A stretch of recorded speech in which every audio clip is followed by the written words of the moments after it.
going to get as funky as the other guy from lunch? Joe. What not Joe? From lunch. He's really polite and very calm and natural kind of Is he? person in real life. Oh, really? That's all Joe. Boy, Very. he's out there. Welcome, guys. So we're going through some pastels today. Soft pastels, hard pastels, oil pastels, and some gelatin-based or water-soluble pastels as well. Before we start, I whipped up this guy over the week.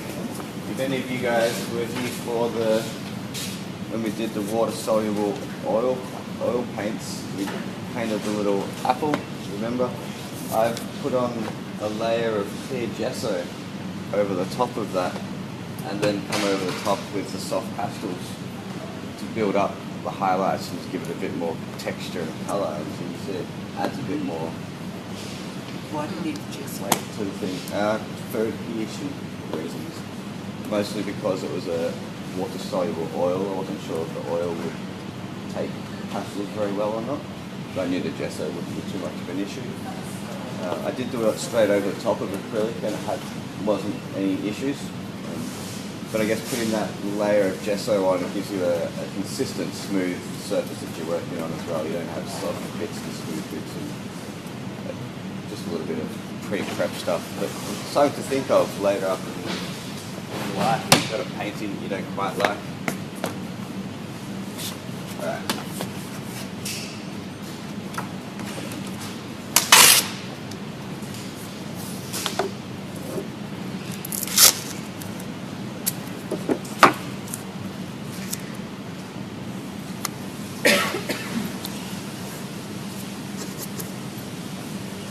So, your soft pastels, which come in a variety of colours and shapes and sizes, might have a nice big 36 piece, which is quite encompassing. There's also, we're selling these guys at the moment for $2 each, so stupid, like 75% off. I think they're either redesigning them or getting rid of them. Who makes them? Montmartre. Wow. Comes in a little tin. Oh, wow. Awesome. Very nifty little kit. $2. Pick yourself up. Very, very useful. But what I've done previously is I made some powders with the pastels. So I've done that. There's a few ways you can do it. You can either use sandpaper and just rub the stick up and down on the sandpaper. It takes a little while and you have to keep throwing out the sandpaper. Or we've got this little guy which has some mesh on the inside. You might be able to see them in. You just rub the stick in there, collect the powder in the container, put it into another one. So, do a little map out of my eyeball just so I can get an idea of where I'm drawing. Basically working with just kind of like a fish shape. Fat and curved at one end, and then it comes down into a little point. And then we do a little cut off for the eyelid, and a little curve at the bottom for your corner eyeball thing, whatever that's called.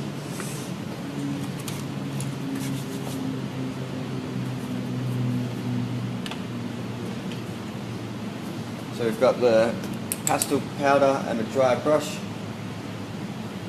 And if you want to, you can create an entire drawing with just doing this dry brush technique.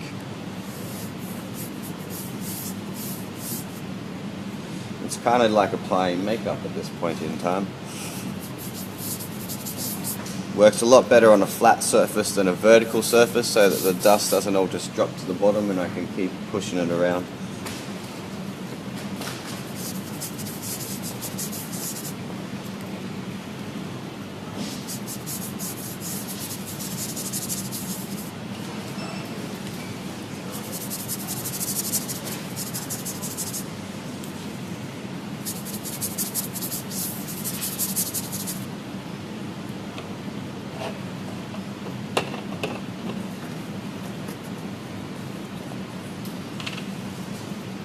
So once I've slapped down the base colour, just start adding in some depth. So I usually work from the base, I go into my shadows, and then once I've happy with my shadows, I'll pull back up into the highlights, just so the highlights are the top layer and they're the thing that come forward the most.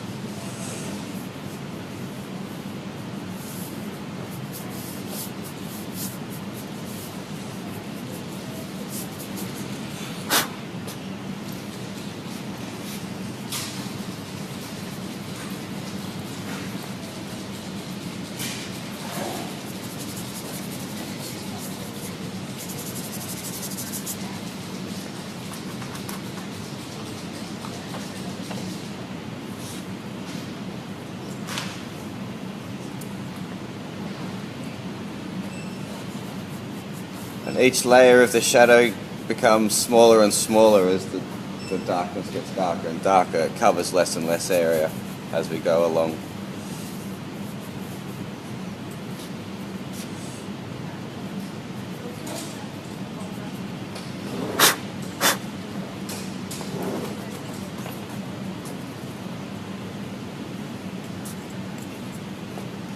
And if you think you've gone too far with the colour, just come back over with that base colour that you had at the start.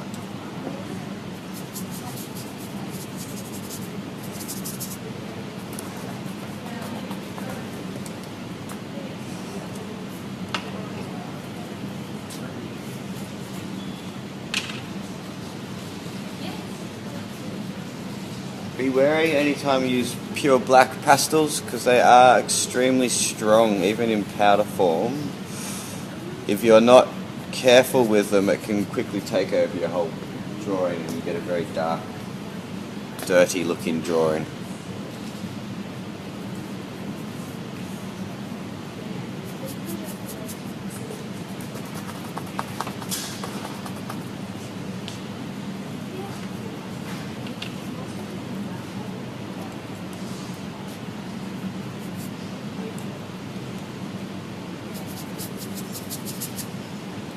So if you wanted to, you could keep building up your layers like this.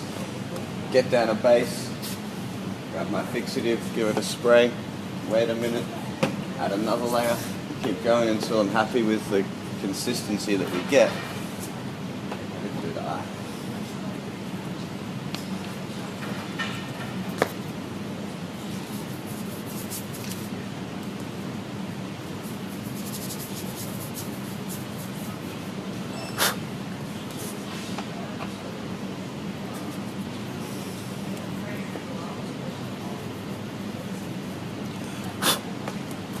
So we can start from there.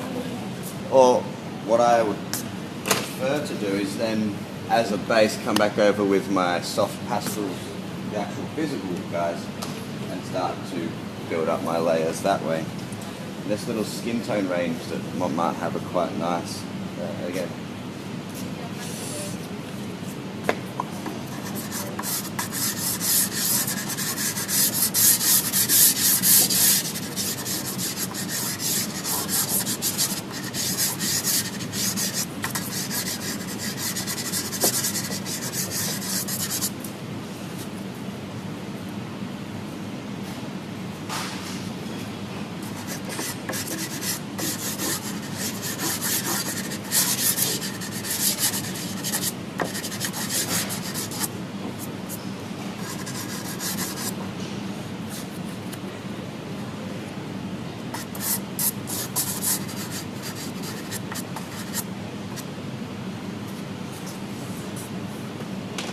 If you don't like to get your fingers dirty, or if you're planning on doing a lot of drawing, your little paper stumps are very useful for this kind of thing, to keep your hands clean and not start smudging everywhere. How do you clean them? You can shave them off if you want to with a knife.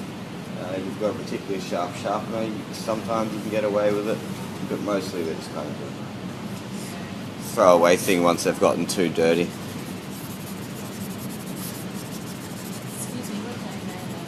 It's just rolled paper.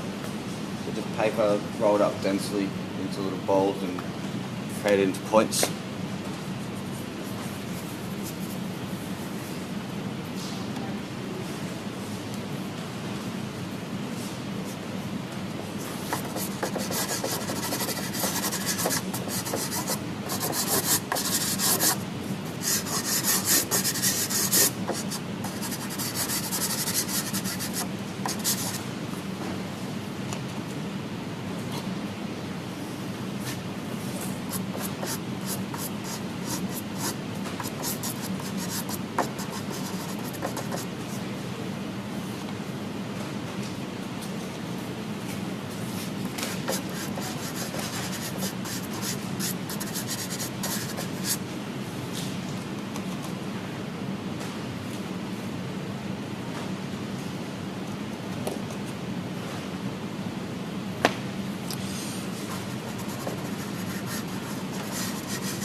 again, be very careful with your black. If you like to work in black and white, or you're used to charcoal, there's a nice little spectrum in the Montmartre range again,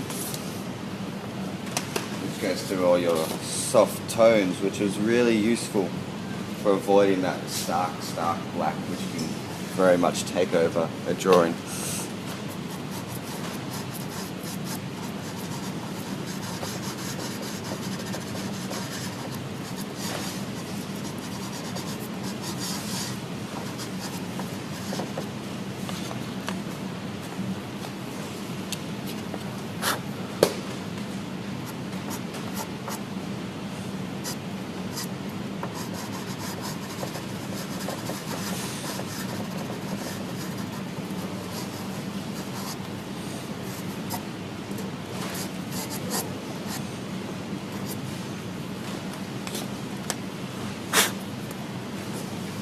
So we can start to see how the soft pastels can be built up into gentle little tones, allowing the texture of the paper to come through. And you can get a very similar result from the hard pastels as well. You started off with painting with the brush. Is that normal? Normal for soft? There's no right or wrong ways. It's just a particular technique. Mostly just to show you guys that you can use it as powder form, or you can use it in stick form. If you prefer brushing things on rather than drawing things directly.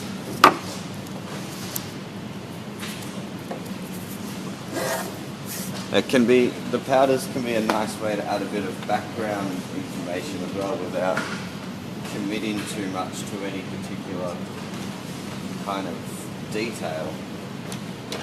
What texture brush are you using? Are you using a soft brush or? These are acrylic brushes, so you can use soft or hard, doesn't really matter. They will just give you different effects. The soft brushes will lay the powders on nicely and let it sit there. The hard brush is just going to keep pushing it around. So it's up to you, and they'll all give you different effects. Where have I got some space? So once I've got my little up to this stage, if I want a bit more information, I can come back with the powders and just softly lay them down so that I don't have a plain area anymore. It's a very simple way to add a bit of shadow or a bit of background noise.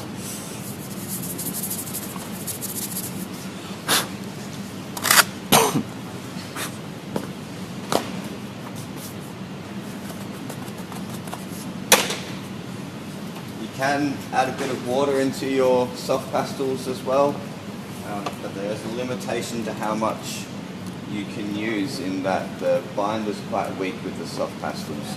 So if you add too much water, it'll start to pull it apart very quickly, but it can give you some quite nice soft watercolour looking effects. So if you want to do that, I'd recommend using a binder, like a gum arabic or even an acrylic binder in with your water to help keep all your pigments tight together.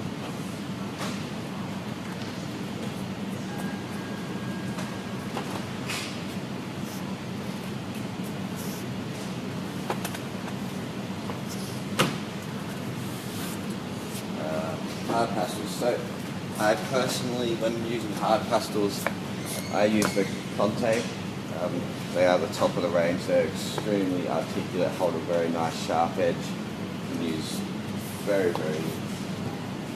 They come in different colours? There is, yeah. There's colour sets, there's brown tone sets, and there's grey scales like these ones. So there's a lot of variety in them, but the quality of them are just exceptional. There's nothing wrong with the ones we've got here. Montmartre stopped producing their hard pastels, unfortunately. So we've got a small little spectrum from the Derwent pastel range, which comes with pencils as well. And the pencils are a hard pastel, very much the same as the sticks are. We do have some Montmartre pastels here to work with as well. A little bit slim pickings. The Conte soft pastel pencil, the Conte is a hard pastel naturally. They do have soft pastel ranges, but these ones particularly are hard. What are the soft pastel ones like? Yeah, very nice. Anything Conte. French and their pastels do So, nail it. so They do, yeah. You'll find them on the lower shelf when you go looking at the pastels. So we've got a little bit of a limited colour palette here, so bear with me, it may be a little bit funky looking by the end. We've got our little fish set up. Yeah, imagine just a tail out here, fin, fish. And then we cut off the top just a little bit for the eyelid. They always come down to the same point. A little lip for the eye.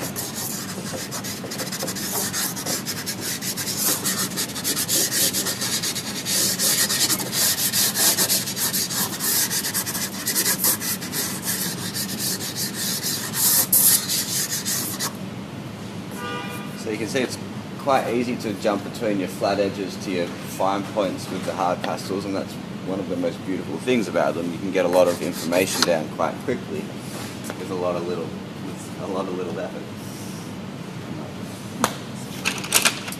So let's take that down.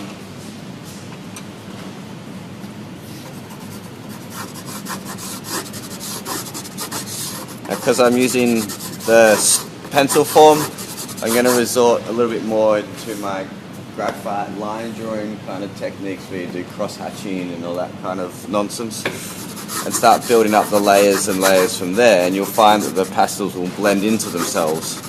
And I can smudge like we did before to get some nice results as well, or with the paper stumps to keep your hands clean. So we'll do a bit of both in amongst it.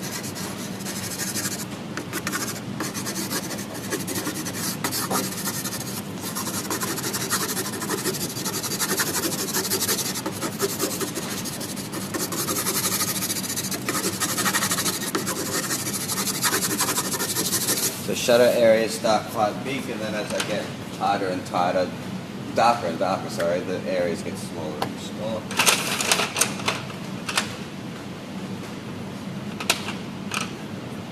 I quite enjoy using light purple lilacs and things as shadow tones for the face. It cools the image down a lot, takes a lot of the pinks out, but still keeps those nice kind of subtle undertones.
I'm happy with how dark I've got it, which I almost have. Then we start to go back the other way and build up those highlights as well.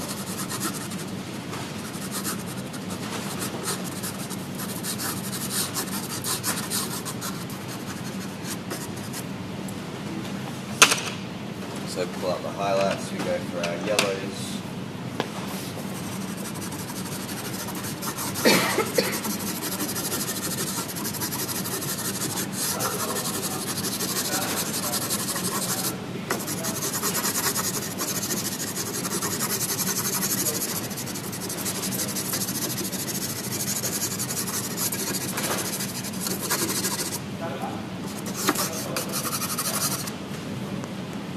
I love how you're just sort of scribbling away turns into a liquid. It starts to blend. Yeah. As long as you keep consistent with it, the more layers, because of its randomness, it starts to blend in more.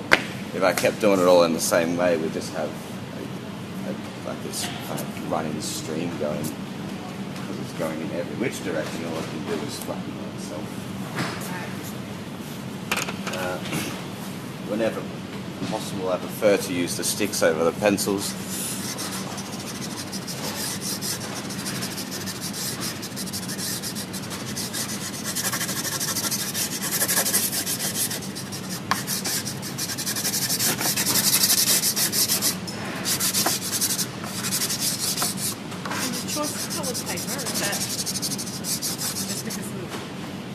Just random. I've just been picking out of the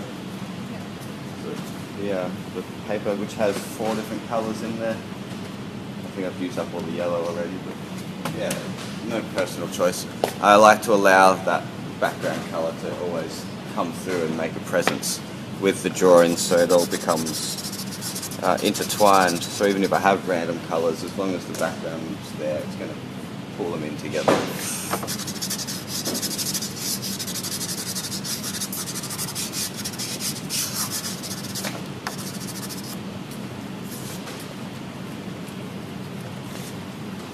When doing the iris, I found that it's... You're welcome to join us if you want. I found it a lot easier to draw the black bit of the eye before drawing the colourful bit in terms of keeping proportions. For some reason, that's a terrible example, it seems to be easier to draw a bigger circle around a smaller circle than to draw a small circle inside a big circle. For me, I found.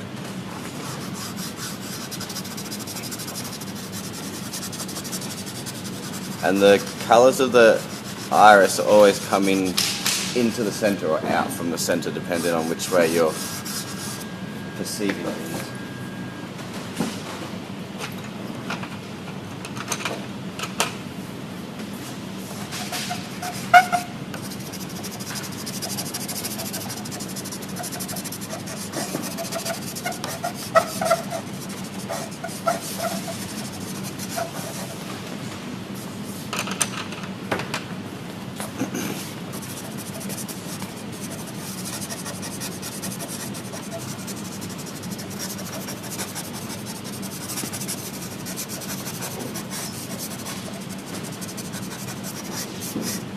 And a blue eye is not going to just have blue in it, sometimes it'll have green.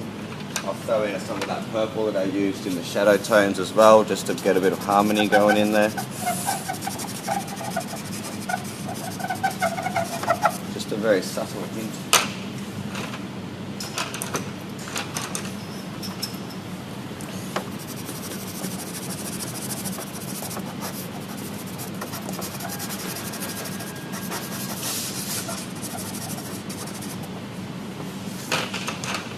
Dark tone tied in.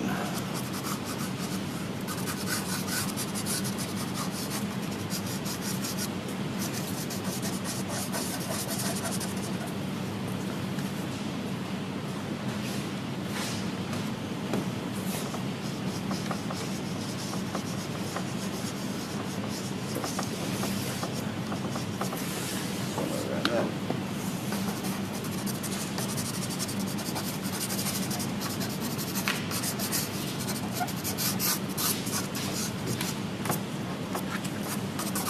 You, of course, don't ever feel like you need to try to remove something that you put on that you don't like.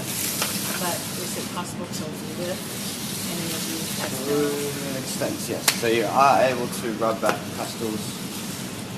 Kneadable erasers are definitely the better of the options. So like a little bit of blue tack kind of thing, pull off a piece and you press and twist basically is the standard technique. There's other ways that you can do it to pull off colour. Can you do it with the hard ones as well as the soft? I do it with the soft, but I've not absolutely worked with the hard ones. Hard ones will work just as fine. They will smudge a little bit, but you can get a bit of control with them and start to draw back into with the pastels, with the erasers. All right.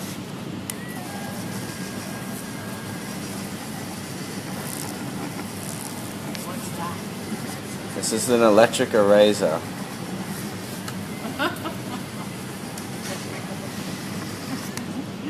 So you can start to pull back your highlights with just a little Okay, vibrating eraser. very good. It's definitely a possibility. And again, they will smudge. If you want them to, we can splash them with a little bit of water and get things flowing.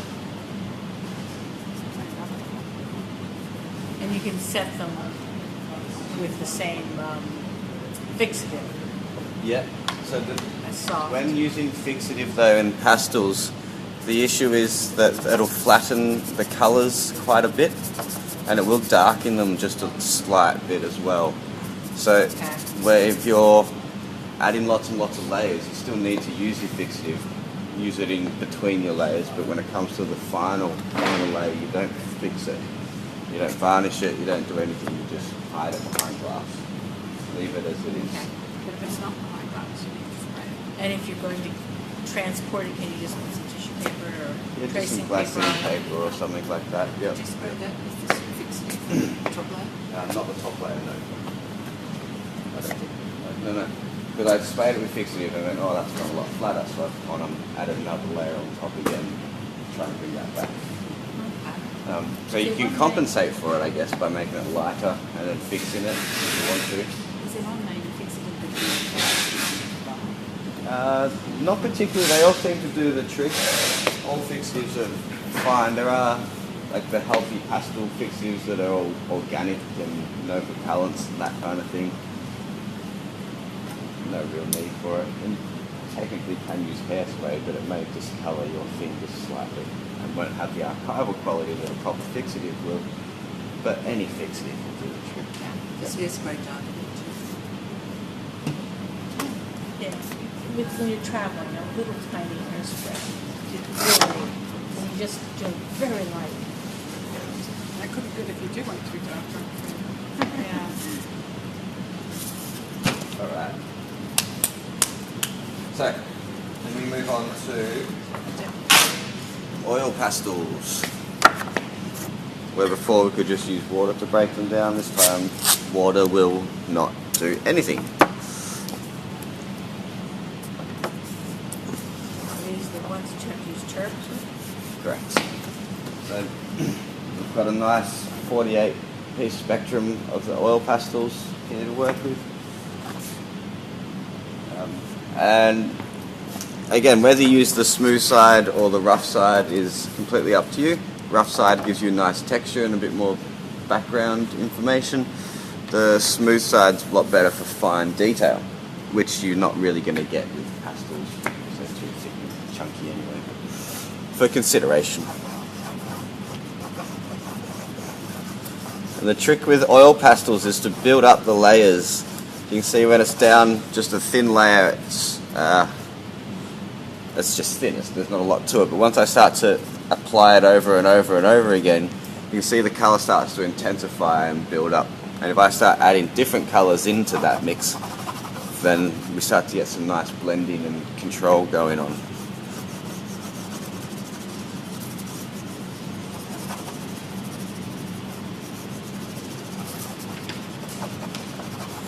Somewhere around there to start with.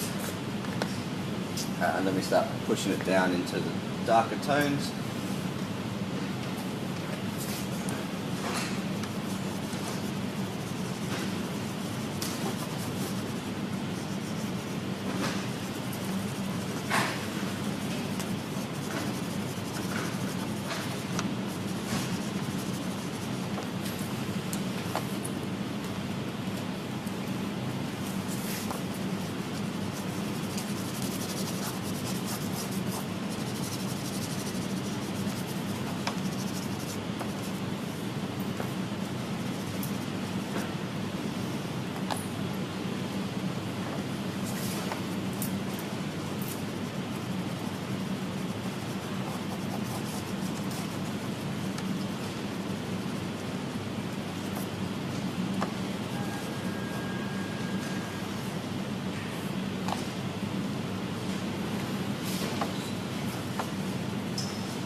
Darker and darker, smaller and smaller. until I get to the depth that I'm happy with.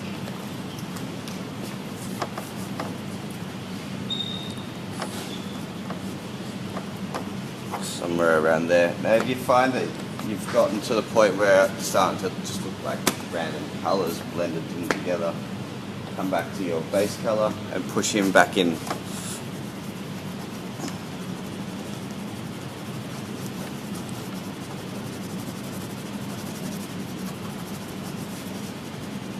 You can see how the undercolours still manage to play effect even with our base colour over the top. So our tones start to become a lot more subtle.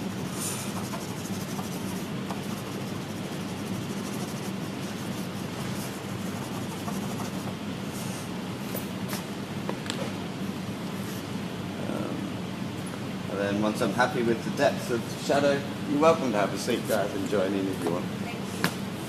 Once you're happy with the shadow, then you start to build up your highlights.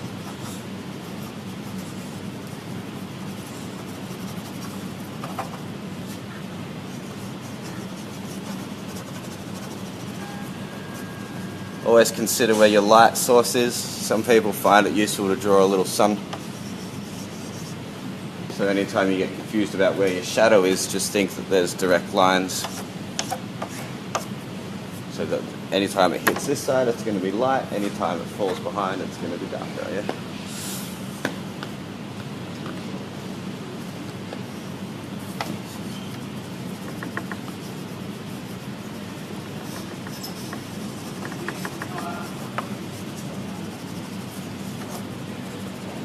Now, paper stumps are very useful for the oil pastels when it comes to blending, because if you start doing with your finger for a while, you either get a really bad blister that forms in the end of your finger, or you burn the tip.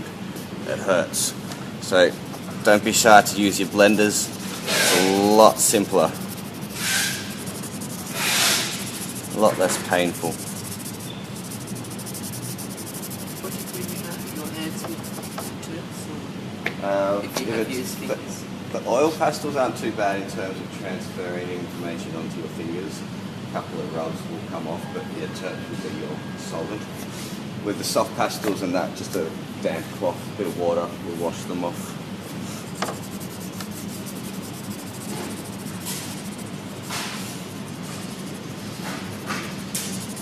You can see as well that when I start blending it in, I start flattening out, and that background colour is not coming through as much because I'm pushing the material into the grooves.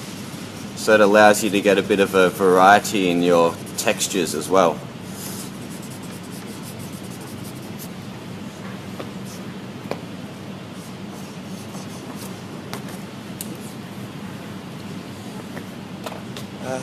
Let me get onto the iris.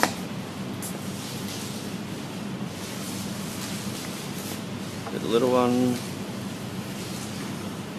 Big one goes around. Always into the middle.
We start to get the textures built up there.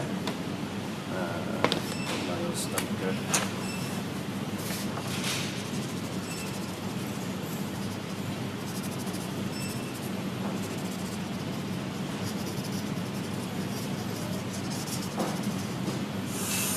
Yeah. That's the simple way. That's your obvious, no real tricks to the trade way of applying your oil pastels. Just build it up to get that nice creamy texture. But I much prefer to basically do a painting with the oil pastels. It takes a lot less time and a lot less of your pastels. So I'm on a canvas panel this time, just so I can take the turpentine that I'm about to throw in the mix, do your sketch.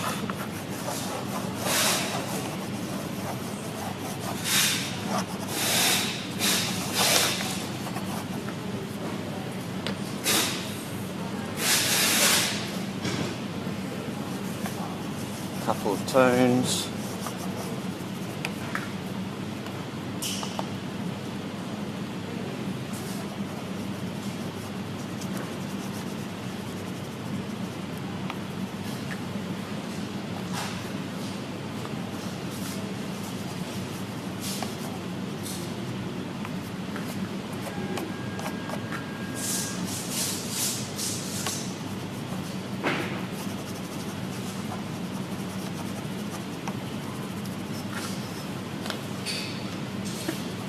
Come back over with the base just so that that's the predominant colour that's going to be shown.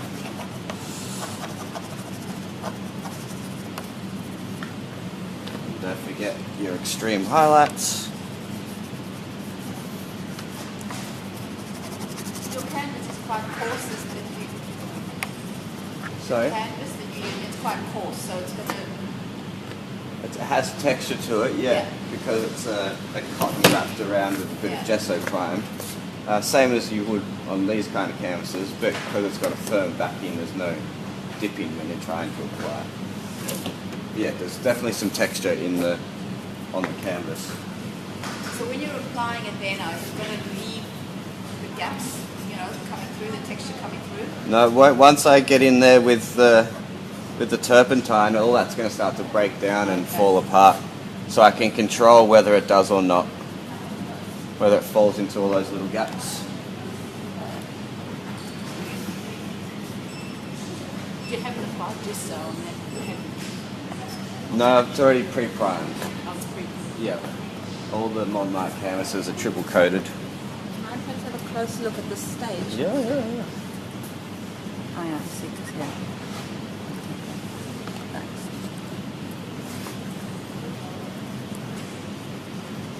And again, like I warned you before with the black, if you're going to start throwing black in random places, particularly with this technique, it's going to dirty your picture very, very, very quickly. So just a few little strokes here and there, nothing too dramatic.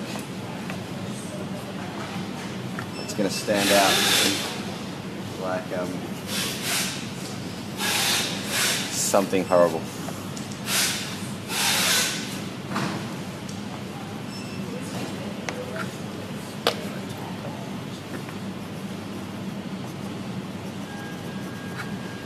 Okay, so that's the setup. Looks like a very bad drawing, yeah?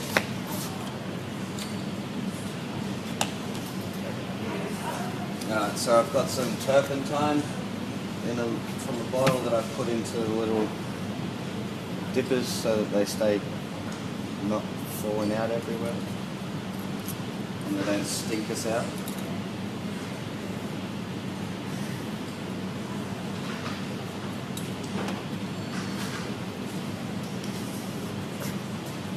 So then, dipping my brush in, getting a bit of terps onto the brush. Start with the lighter colours so we don't get too much muddying going on. But we can see that the terp starts to break down the pigment and push it around.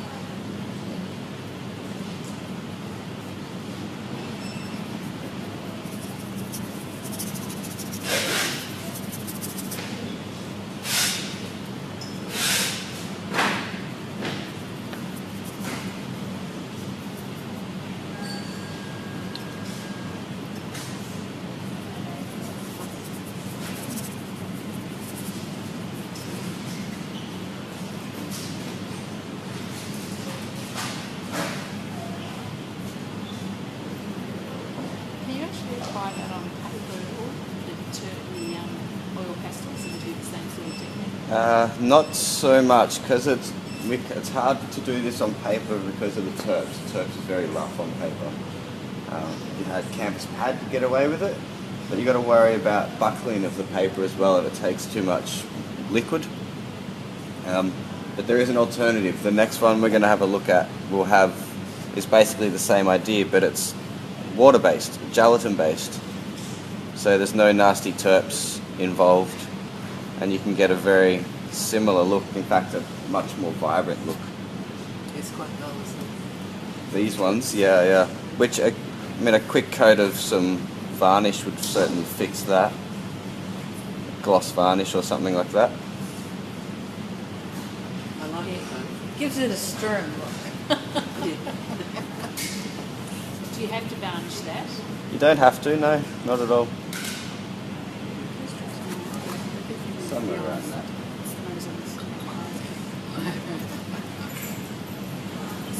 You don't need fixatives. Yeah, it is. It's very stern. Not with this one, because it's an oil-based one. It's a lot stronger in its substance.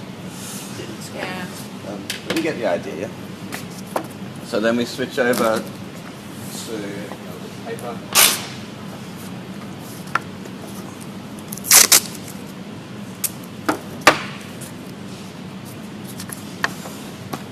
Switch over to this little packet, which looks very kiddie and a little bit nice little colour. Lovely little colours, but when you actually use them, they're actually really, really nice to use. Super smooth, silky, glidey kind of concept. Sorry? Who makes those? Another Montmartre product. They're just a little twisty kind of thing, yeah. They just glide on the paper. They're incredibly smooth and silky.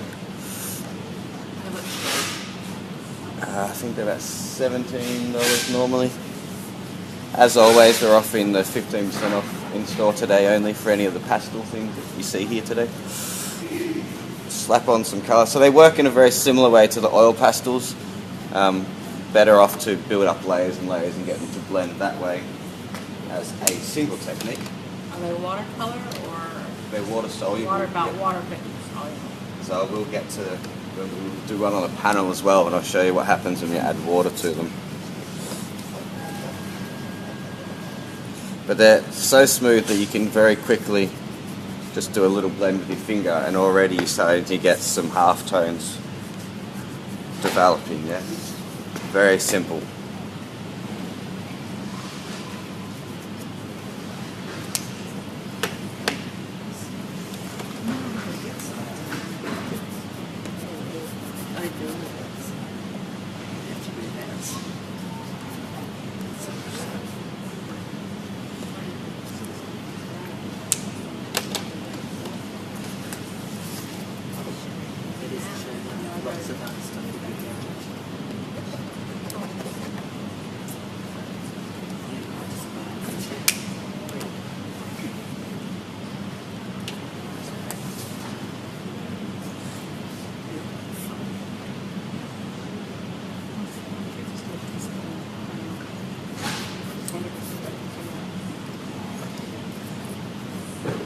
Do you mainly sell these for children or? Well, that's what I was wondering, because they look very marketed for children. Yeah. But they're so practical. They've blown me away in how actually amazing they are. So I recommend they repackaging for adults and get rid of the whole little twisty thing, because the substance itself is just beautiful to play with.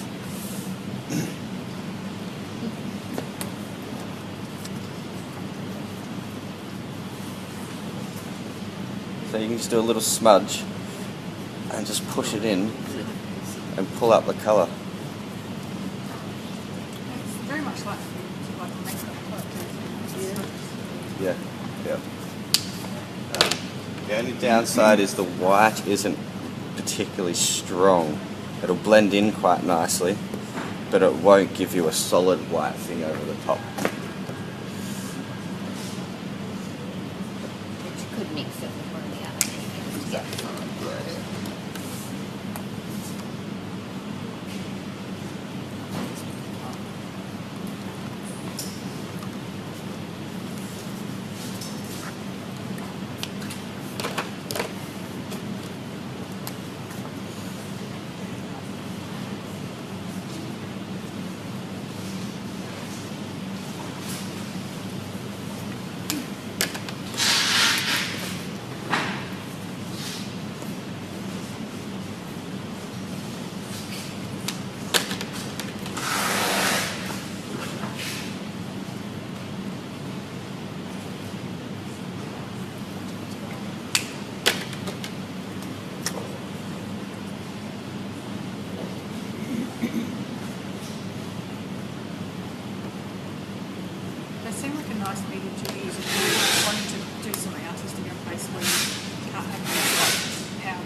Yeah. microphones. Yep. Or water, particularly, because you can do it all just with your fingers.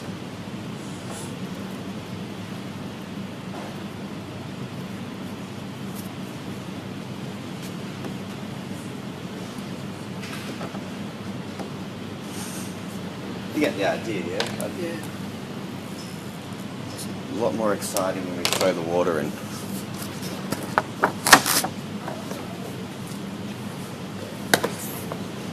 Do you feel like all those eyes just follow you around? I've got about 10, 15 on this size, and they're all over my window in the bathroom. So I come in, it's just eyes everywhere. It's good. So when we start to jump over to the panel, things get a lot simpler, like we did with the oil pastels. It takes only a tiny bit of the pigment for it to play effect, so I don't need to splash a lot of colour on.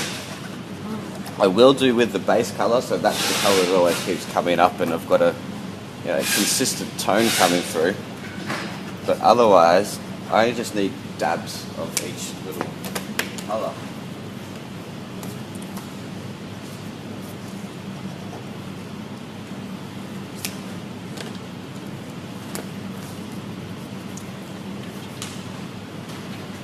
It's like kind of stronger on that texture because it's harder. Because of the harder surface, it does a little, yeah.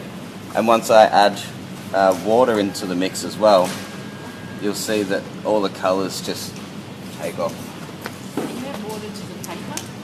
Is that needed? Not really. Yeah. So I'm going to throw water onto the paper, but Yeah. you can. But you got to worry about the buckling. As well. Yeah. So the water will warp after if it takes too much water. Just stick it down like you do with watercolor paper. Stretch it. Yeah. Absolutely.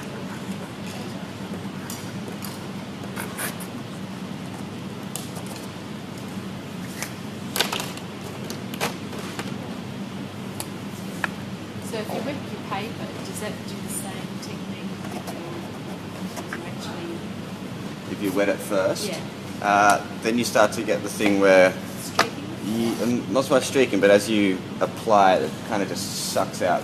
It's a good way to chew Yeah. through your things. It's kind of like taking a watercolor pencil and dipping the pencil into the water and drawing. So they won't The whole pass. thing just not a great way to maintain your product.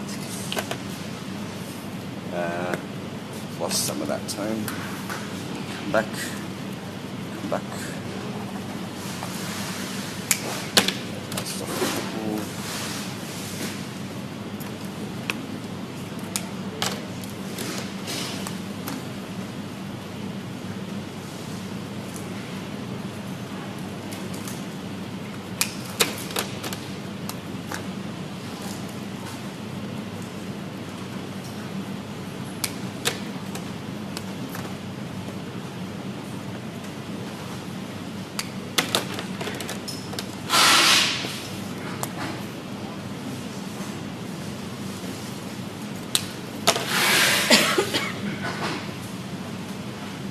And again, be very careful when using your black.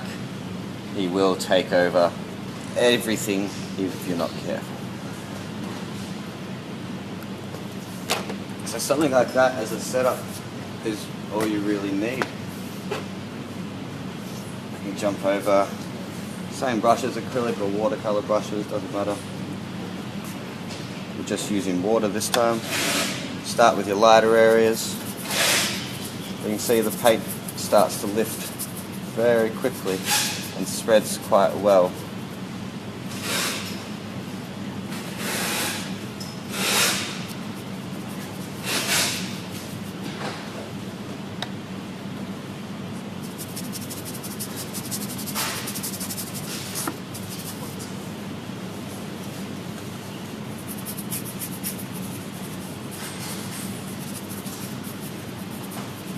The more I work into a particular area, the more the colours will blend. If I just kind of give one stroke over the top,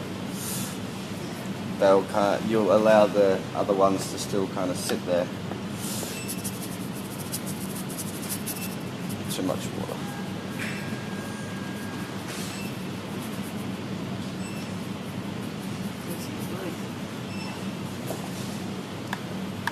Sorry, was that a question? I missed that. No, it's just it goes a long way, just a little Oh, bit. yeah.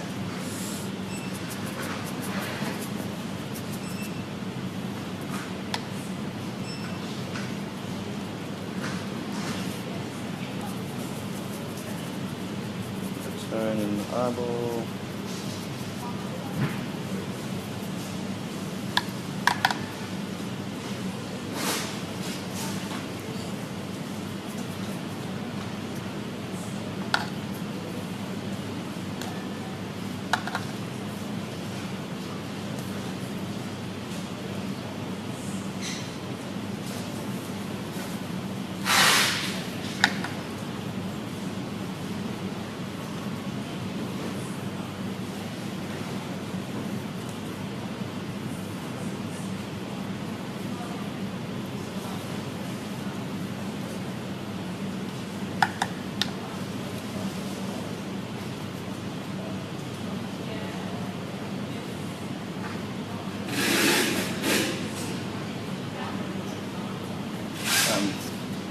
Get the idea, yeah? So once you start to get to that point, if you're not happy with it or maybe you want to keep going, we can go over the top again.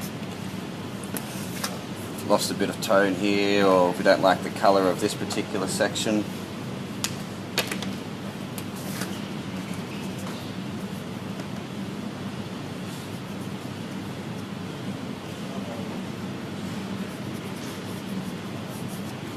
So we can keep pushing, keep pulling, lighten things if we want to.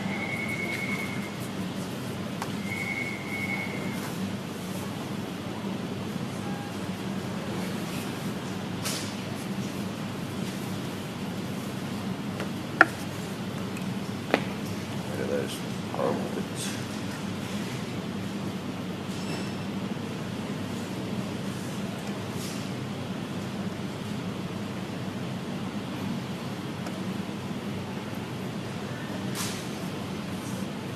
Bit of a wonky eye, but we get the idea, yeah? So if we compare the pair, you can see you can get, it's actually not a bad example. I found that the oil pastels were a little bit duller than the water-soluble guys. What was the centre one up the top? Did you use there? Up the top yellow. That's these guys, but dry. Yeah. Yeah. This one you did earlier. Yeah, that was from the last class. So there's a little bit of finger blending in amongst that, and then I've come over the top again and drawn more over it. Any questions? No? That's pretty much it. So whether you go hard, soft, oil, or water soluble, personal choice really. They all have their own effects. So what question, why do you always paint the same arm? You have to paint no direction. I think it's got to do maybe with the angle that I'm on. Okay. I don't know. I just thought they're all the same. Yeah, they are, and even the ones at home are all the same direction. Yeah, it's interesting. But I guess. The only one that I've ever done eyelashes for, because somebody made a comment before as well. You're welcome. Yes. So What's your preference? my preference is hard pastels. I pretty much love hard pastels, but I'm in love with this technique. I've got a set of these at home now, and I'm going to be doing more, building them up as a painting as well. I think they're gorgeous. Don't forget, these are $2. Yeah. An absolute essential. So the foam is quite flexible, yeah. You do a little pinch.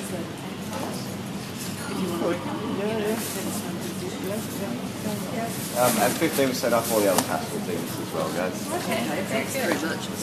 You're welcome. Yeah, so at the moment I've